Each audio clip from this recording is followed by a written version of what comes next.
최근에 이틀 전에 있었던 한국과 포르투갈전의 축구를 떠올립니다. 무엇이냐면 전혀 가능성이 없고 그거 게임 해봐야 무엇하나 하는 사람들이 많이 있었습니다.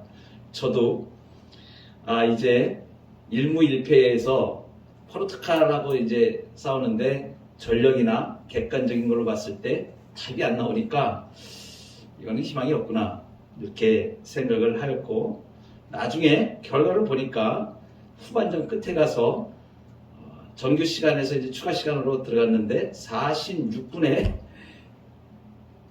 손흥민이 70m를 질주를 해서 결국은 한 골을 더 얻어서 2대1로 승리를 했습니다. 거의 희망이 없었던 그런 상태에서 축구의 묘미, 반전의 묘미를 보게 된 게임이었죠. 이렇게 우리가 참 희망이 없던 것들, 잘 안 보였던 것에서 갑자기 이게 반전이 돼가지고 이렇게 좋은 일이 있을 때 우리가 기쁨을 느끼게 됩니다.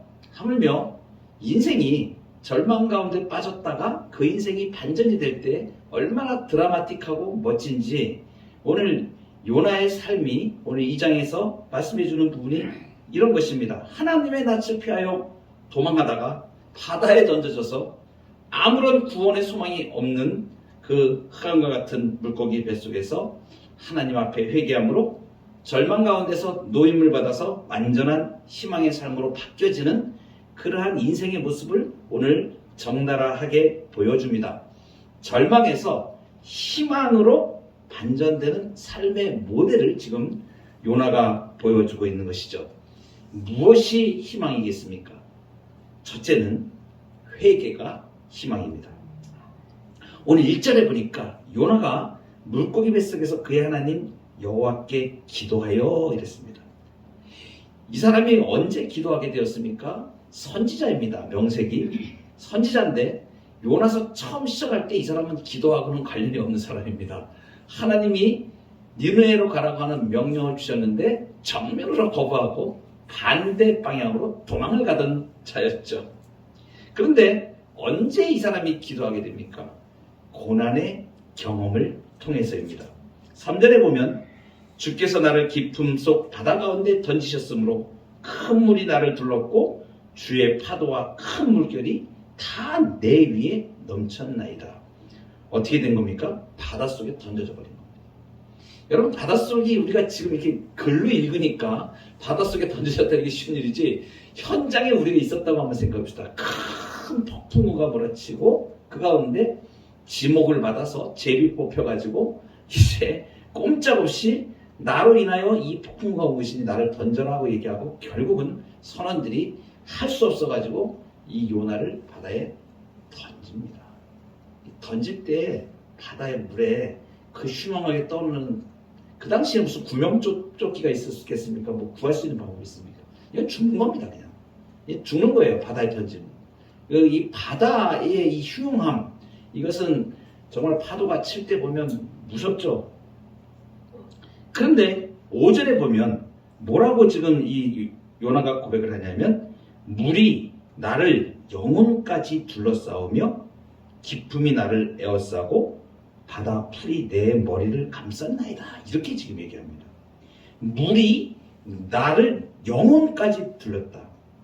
이건 뭐냐면 생명이 육체뿐만 아니라 영혼도 이제 완전히 다 사망의 상태로 들어가게 되니까 이제 살 소망이 아무것도 없는, 이제 생명이 끝나는 위태로운 상태를 말합니다. 그리고 여기 바다풀이 내 머리를 감쌌다, 이것은 어떤 상태를 말하냐면, 이 바다풀이라고 여기 표현된 이 풀의 종류가 원어로 보면 바닷속 아주 깊은 곳에 해초류 같은 거 있지 않습니까? 왜 바다의 깊은 바닥에서 이렇게 자라나는 해초들, 거기에까지 내려간 것을 말하는 거예요. 그러니까 보통 사람이 물속에 이렇게 휩쓸리면은 그냥 바다 같은 데는 사람이 좀 가벼워서 뜨게 됩니다. 죽어도 뜨게 됩니다. 밑에까지 잠수에 들어가진 않아요. 보통 잠수하려면 무지나 힘듭니다. 그런데 지금 이 바다 밑에까지, 이게 바다 풀린 데까지 갔다는 얘기는 이 파도가, 조류가 엄청나게 심한 거예요. 그러니까 사람을 끌고 확 끌고 들어가 버린 거죠. 바다 끝까지. 그러니까 완전히 그냥 깊은 바닷속으로 쫙 끌려 들어간 걸 말하는 거예요. 그래서 살 소망이 아무것도 없는 거죠. 요나가. 그리고 여기 6절에 보면 내가 산의 뿌리까지 내려갔사오며 이렇게 얘기합니다. 이 산의 뿌리가 뭐냐면 우리가 이렇게 바깥에 육지에 보면 산이 이렇게 나와 있는데 그게 이제 뿌리를 딱 치고 들어가면 바닷속으로 쭉 뻗어 있지 않겠습니까? 그러니까 바닷속에 쫙 육지 저 밑에 땅이 있는 바다 밑에 땅 그러니까 거기까지 산의 뿌리까지 지금 내려갔다. 이 바다의 완전한 밑을 얘기합니다. 바다까지. 그러니까 이제 소망이 없는 겁니다. 여기는 뭐냐면 이러한 표현을 지금 하고 있는 것은 이것은 인위적으로 누가 구하려고 해도 구원할 수 없는 상태를 말하는 거예요. 그러니까 오직 하나님 밖에는 아무도 구원할 수 없는 곳을 지금 상징적으로 얘기해 주고 있고 누구의 손도 닿을 수 없는 그 바닷속 거기까지 끌려 들어가서 이제 죽을 수밖에 없는 상태였던 것이죠. 그런데 그렇게 조류 속에 휩쓸리고 막 이제 죽으려는 찰나에 큰 물고기가 요나를 삼킨 겁니다. 그러니까 물속에서 꼼짝없이 죽을 수밖에 없는 사람이 물고기 뱃속에 들어가서 거기서 살게 된 거예요. 놀라운 일이 일어난 거죠. 그래서 물고기 뱃속에 들어가서 살게 됐는데 이제 이 고난의 고통의 죽음의 완전히 심연의 바닷속에 끌려 들어가면서 캄캄한 암흑 같은 거기서 생명이 끝나는 건데 갑자기 물고기가 꾹꾹 삼켜가지고 그 물고기 뱃속에 들어가서 이 물고기가 오히려 파도를 지금 물을 다 보호하는 역할을 지금 하게 된 겁니다. 그래서 이 요나가 2절에서 보면 뭐라고 고백을 하냐면 스올의 뱃속에서 부르짖었더니 이렇게 합니다. 스올의 뱃속 요거는 뭐냐면 물고기 뱃속을 지금 얘기하는 것입니다. 원래 스올은 아주 캄캄한 그러한 그 음부의 세계나 이런 것을 얘기할 때 스올이라는 단어를 쓰는데 여기에서 표현하는 것은 그렇게 캄캄한 물고기 음부와 같은 물고기 뱃속에 지금 들어가 있는 상태를 말하는 것입니다.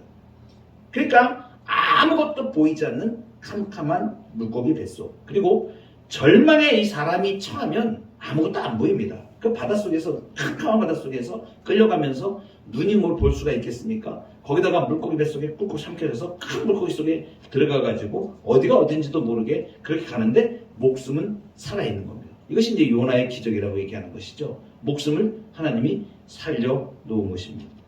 여러분 우리가 이러한 상태에서 스올의 뱃속에서 기도를 했다라고 하는 이 말씀에서 우리가 뭘 보게 되면 모든 것이 다 막혀도 하나님을 향한 기도의 길은 하나님이 열어놓으신다는 거예요. 요나가 완전한 절대 절망, 희망의 빛은 하나도 보이지 않는 그러한 죽음의 상태, 완전한 암흑의 상태에서 뭘 할 수 있었냐면 기도를 할 수 있는 거예요. 그러니까 모든 게 다 막히고 모든 게 절대 절망이지만 그 가운데 하나님을 향한 기도의 길을 하나님이 열어 놓으신 것입니다. 이것이 절대적으로 감사한 일입니다. 요나는 폭풍이 일어났을 때 그 뱃속에서 잠을 자고 있었습니다. 도망가다가. 그리고 그 폭풍 속에서 선원들이 깨우고 난리가 났는데 그 폭풍우가 칠 때에 요나는 기도하지 않았습니다. 그런데 물고기 뱃속에서는 드디어 이제 기도하게 된 것입니다. 그러니까 기도할 수 있는 것이 희망입니다.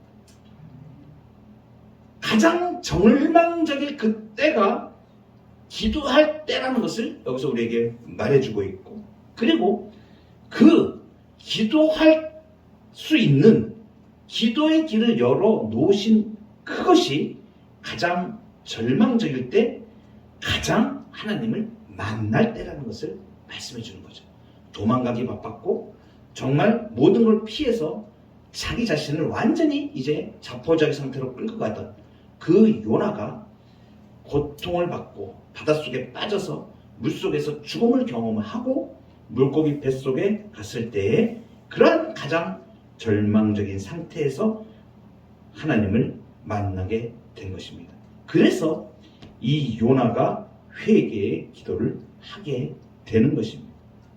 그래서 이 요나의 오늘 기도를 쫙 보면 여기에서 자신이 하나님 앞에 잘못하였던 것을 깨닫고 이제 죽음의 고통에서 하나님이 살려주신 것, 그것을 인하여서 감사하며 기도를 올리게 되는 것입니다.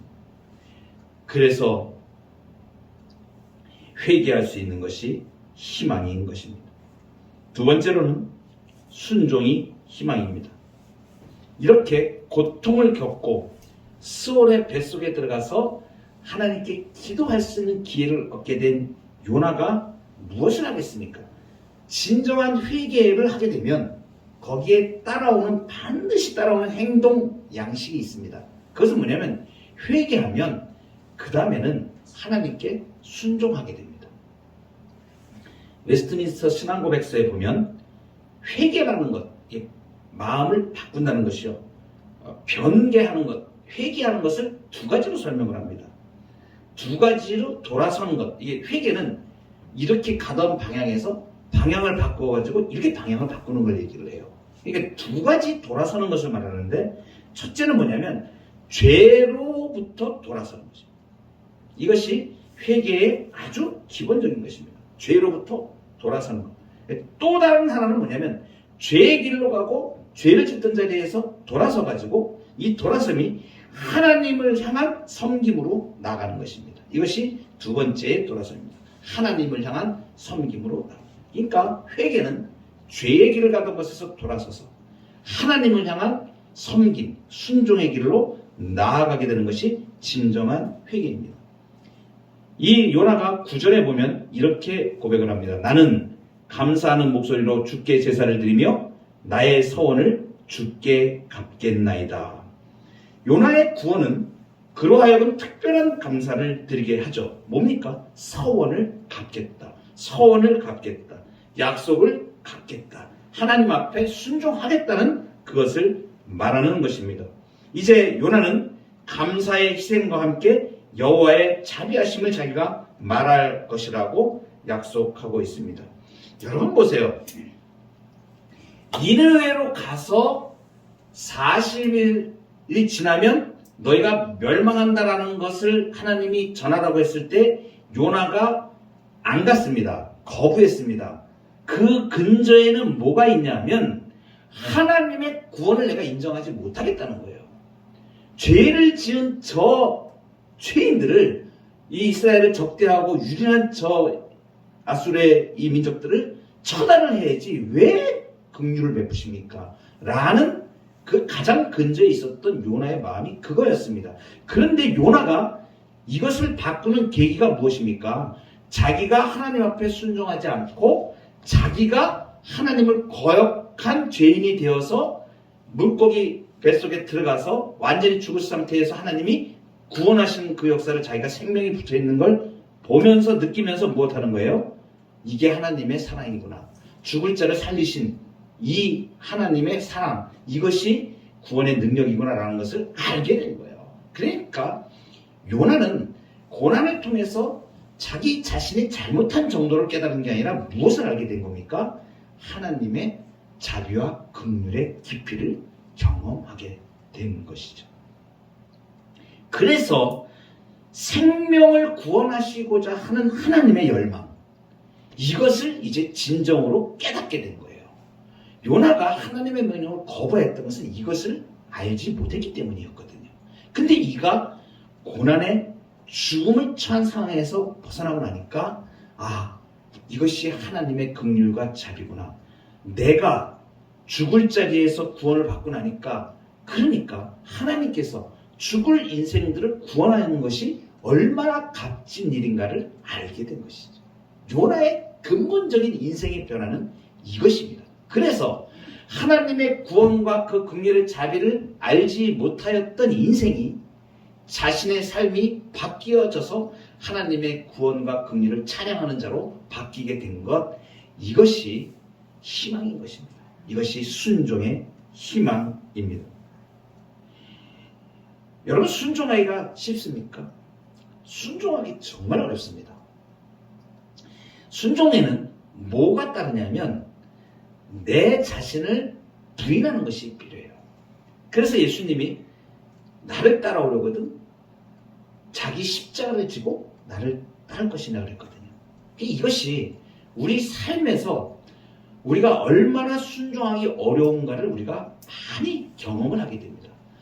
참 하나님께서 그 은혜를 주셔서 한 번씩 순종하는 단계를 높여가시면 그때마다 하나님 앞에 순종하는 것이 훈련이 되어지는데 좀처럼 그러한 일들이 쉬운 일만은 아닙니다. 하나님이 어떠한 뜻을 말씀하실 때 그대로 내가 순종하겠다? 쉬운 일이 결코 아니고 그것은 어떨 때는 뼈를 깎는 고통을 필요로 하고 어떨 때는 정말 아주 튼실한 믿음이 아니면 이 마음속에서 참 그 주님께서 말씀하시는 명령대로 순종하는 것이 결코 쉽지 않습니다.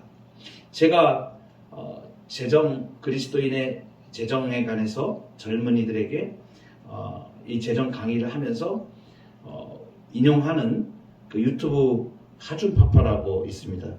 이분이 얼마나 그 하나님 앞에 약속한 것을 지키기 위해서 얼마나 힘들어가 하는 부분을 잠깐 한 5분 동안 이 영상을 통해서 한번 보게 될 텐데 정말 공감이 돼요. 이 사람이 말하는 이러한 부분들이 한번 같이 보고 나누도록 하겠습니다.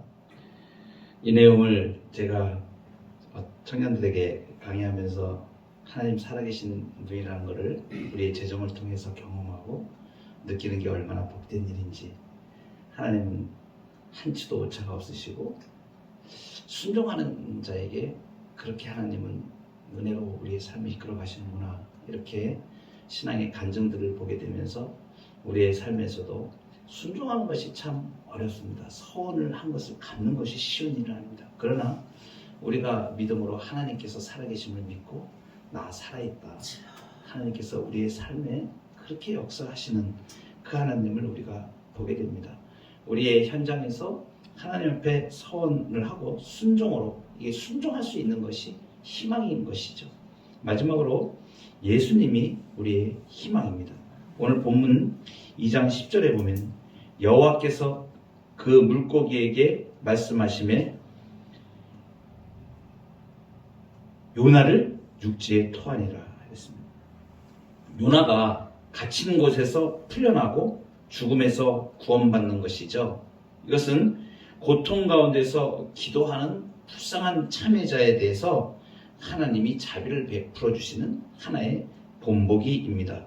그래서 이 요나가 사흘 동안의 물고기 뱃속에서 있다가 살게 된 것, 완전히 죽음 가운데에서 생명을 다시 얻게 된 것이죠.